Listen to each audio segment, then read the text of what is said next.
अस्सलाम वालेकुम। हमने स्टार्ट किया था सेकंड चैप्टर। लास्ट वीडियो में हमने इसका फर्स्ट टॉपिक कवर किया है। 10th क्लास की बायोलॉजी का सेकंड चैप्टर है होम्योस्टैसिस। आज हम सेकंड टॉपिक को कवर करेंगे, homeostasis in humans. First topic में होम्योस्टैसिस इन प्लांट्स देखा, अब हम होम्योस्टैसिस इन ह्यूमंस पढ़ेंगे।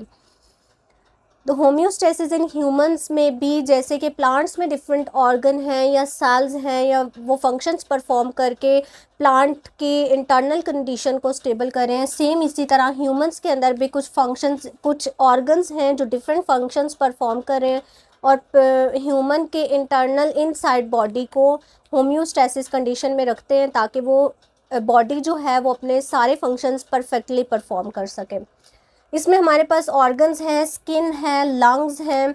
स्किन को देखते हैं कि स्किन कैसे होम्योस्टैसिस, स्किन हमारे पास जो है वो टेम्परेचर को रेगुलेट करती है। हमारी बॉडी के टेम्परेचर को रेगुलेट करने में स्किन सबसे इम्पॉर्टेंट रोल प्ले करती है, ठीक है। दूसरा इसका इम्पॉर्टेंट फंक्शन क्या है कि ये बॉडी में से स्मॉल अमाउंट में extra water, uric acid, urea through sweat हमारी बॉडी से रिलीज आउट करती हैं, ठीक है।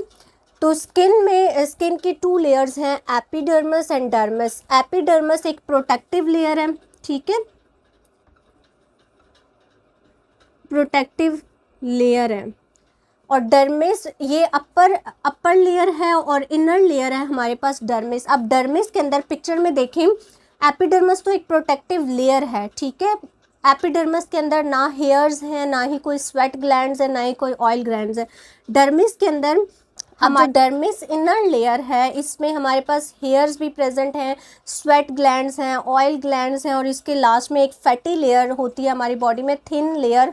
एपिडर्मिस के लास्ट में देखिए पिक्चर में फैटी लेयर होती है जो हमारी बॉडी को इंसुलेट कर रही है। अब देखिए स्किन हमारी बॉडी को टू टाइप्स के टेम्परेचर को मोस्टली जो है वो हमारे पास या तो बहुत ज़्यादा हमारी बॉडी वार्म अप हो जाती है, उसको कूल करने की ज़रूरत होती है, या फिर कभी बहुत ज़्यादा अगर इन्वायरमेंट आपका जो है वो कूल है तो हमारी बॉडी को वार्म रहने की ज़रूरत होती है। तो स्किन क्या करती है, स्किन कैसे हमारी बॉडी को वार्म अप रखती है, जब हमारी बॉडी जो है वो उस बहुत ज़्यादा ठंड हमें फ़ील हो रही होती है तो हमारी स्किन के ऊपर गूस बम्स अपीयर हो जाते हैं, जैसे देखिए पिक्चर में।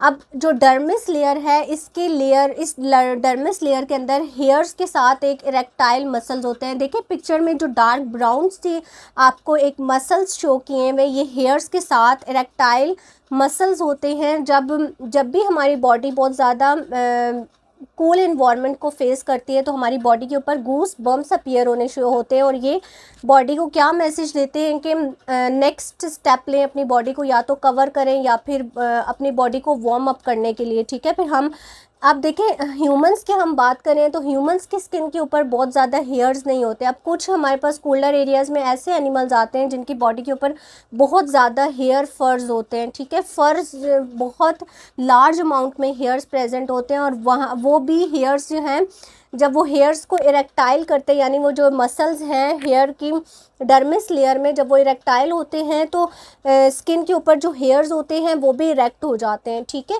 और इरेक्ट होने की वजह से उनके अंदर एयर जो है वो स्टोर होती है, और वही एयर्स उन एनिमल्स को एक ब्लैंकेट के तौर पे उनका काम करती है, और वार्म ब्लैंकेट के तौर पे उनकी पूरी बॉडी के ऊपर एक प्रोटेक्ट कर रही होती है वही लेयर, और उस एनिमल को वार्म करती है। इसी तरह जब बहुत ज़्यादा गर्मी होती है तो हमारी बॉडी से स्वेट यानी पसीना रिलीज़ होता है, पसीना हमें आता है और स्वेटिंग होती है, तो स्वेट के थ्रू जब इवेपोरेशन होती है तो वो एक कूलिंग इफ़ेक्ट को कॉज करता है।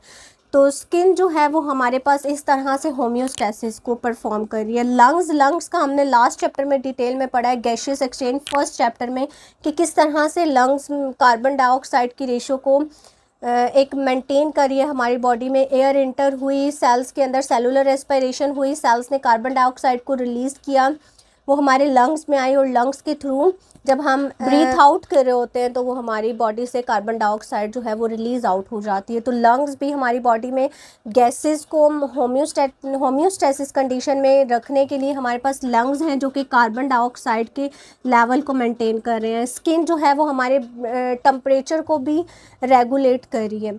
आज जो हमारा मेन टॉपिक है वो है यूरिनरी सिस्टम ऑफ ह्यूमन।